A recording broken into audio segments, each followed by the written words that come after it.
अच्छा बिरा अपना नाम दसिया पहले। मेरा नाम जी नवीद अहमद है।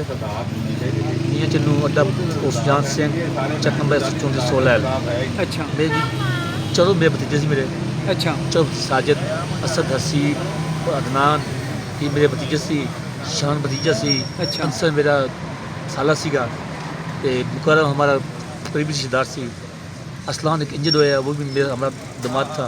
अच्छा ये 7-8 अपने अपने थे एक ही ख़ानदान के। कितने बच्चे आए जेड़े शहीद 7 शहीदों में एक इंजर्ड था।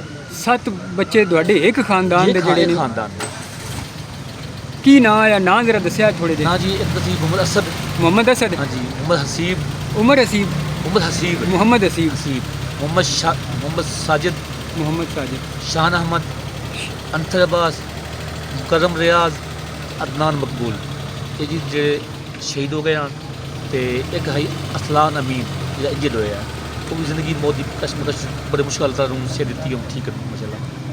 ते कोई MPA कोई MNA बस कोई सिर्फ मीडिया से सुबह सब कोई नहीं आया। मीडिया तो इलावा कोई नहीं आया। सर को तो मले का पटवारी नहीं आया।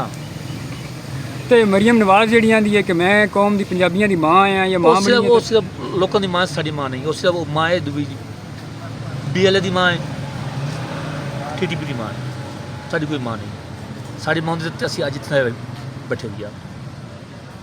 साढ़े इन मनसूबा का कोई होर है साडा कोई प्रमाण को नहीं जे असीं वो अल्लाह ने प्यारे हो गए साड़ी ना दुश्मनी की सी क्या सिर्फ नाइयां दा काम सी करते सुते पैसे अगर सिर्फ मारे।